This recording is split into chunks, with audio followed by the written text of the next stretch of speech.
Fall is in the air and it feels good to be back. How are you, Dale? I am doing pretty darn good. Excellent. How was your summer?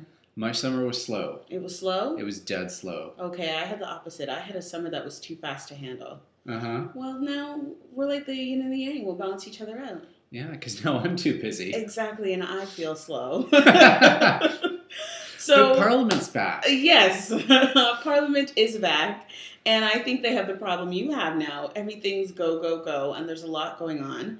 But we're going to focus on two things this week. I think let's talk about the NDP cap and trade, or as the Conservatives like to call it, The carbon the tax. carbon tax.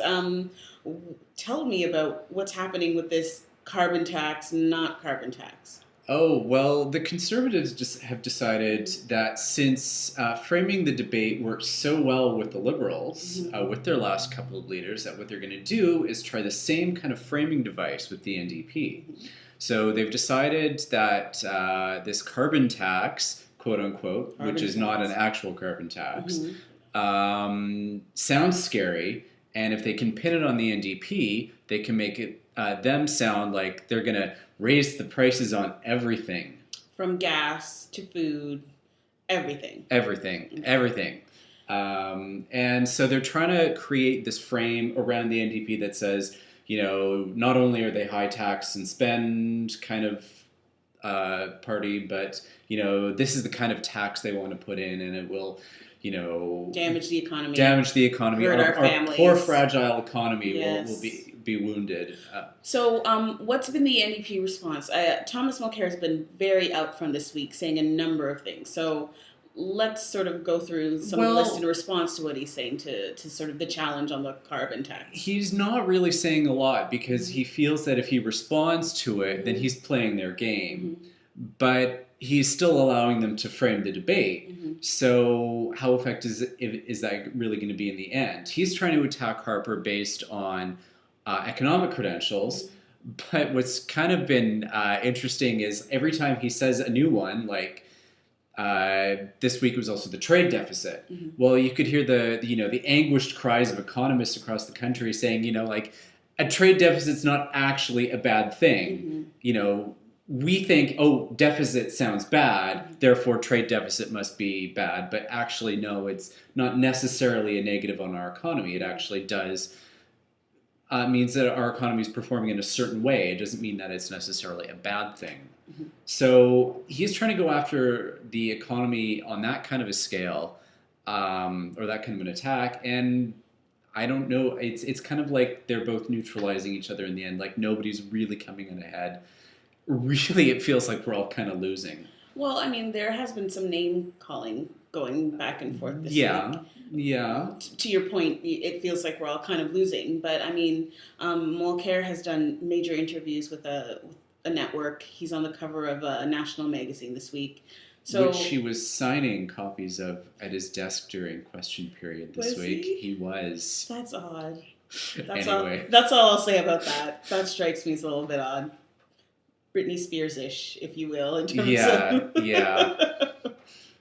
See, now you've thrown me, Dale. I wasn't expecting that. That's kind of awesome, actually, that he was doing that.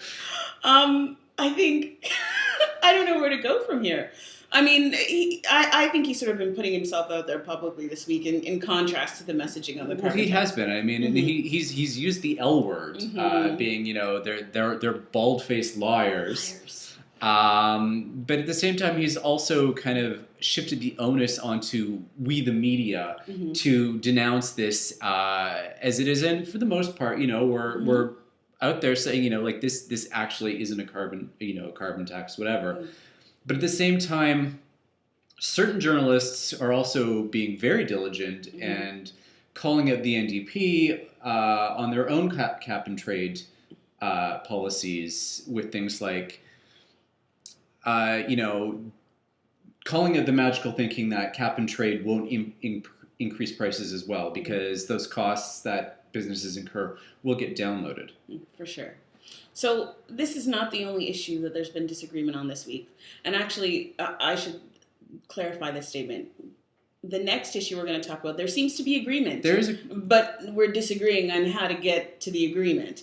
And of course, I'm referring to the issue of MP pensions. That's right. And it's one of those things where they're really going to go and play politics hardball on this one. Basically, no, it's not entirely true. Yeah. The Liberals and the Conservatives have both agreed we need to change this. The Liberals have agreed, we'll fast track a bill, we'll just make it a separate bill. Conservatives are saying, no, we're just going to roll this in with the omnibus bill so that when the opposition parties inevitably vote against an omnibus bill because it'll contain all kinds of other things, they can say, oh, you guys were against lowering MP pensions, which is really, kind of an awful little game to play. Well, not only is it awful, but I'm wondering what are the optics to the public? Because here's what I don't understand as a layperson, and I defer to you as the expert in affairs of bickery and bun throwing. If everyone agrees, and I think the NDP don't really necessarily agree. The NDP want the whole issue to be shuffled off to an independent commission so that they can have an outside person decide what they feel compensation should be, so that it's taken out of the hands of the politicians. So there isn't full agreement on this either. So we're in shades of varying states of agreement. Right. But for the most part, other than that, the proposal of the outside commission, I think all the parties agree that this is an issue that should be looked at. Right. 3 of them, let's say, would want this, 2 of them would want this as a separate bill to be voted on, which I think makes sense in terms of if we all agree outside of the shade of agreement that we referred to earlier, why not just make this happen? What do the Conservatives have to gain by making this a part of the omnibus bill? There will be other opportunities to make the NDP look silly. I mean, they're in it for the long haul. It's just hardball politics, really. It's just an opportunity where down the road they can say, you guys voted against this. Against reforming pensions. Okay. Just like they say you guys voted against increasing transfers for whatever, or you guys voted against increased funding forever, even though they didn't really, they don't really vote line by line on items, they just vote on the whole package. So it allows the government to say, you voted against this, even though it was a good thing, as just kind of like a sledgehammer. So is there any resolution to this issue that's coming up? The Conservatives seem pretty firm on making it part of the omnibus. That was the indication today. Okay. Unless they can come to some kind of agreement, I'm not holding my breath. All right. So it remains to be seen what will happen. It sounds like it will be one of many showdowns that we're looking into this session. There's going to be a few. Do you want to give us any tidbits of things that are coming up that we should stay tuned for? They've just passed second reading on the RCMP bill to pass some of the reforms that are needed there. They're looking at some more tough on crime stuff. There's actually not a whole lot on the legislative agenda this fall. I think it's mostly going to be dominated by this likely omnibus bill that's coming. Okay. Well, it seems that we have a lot to look forward to, and we'll see you next week for another Lord and Smith Commission. Sounds like a plan. Take care.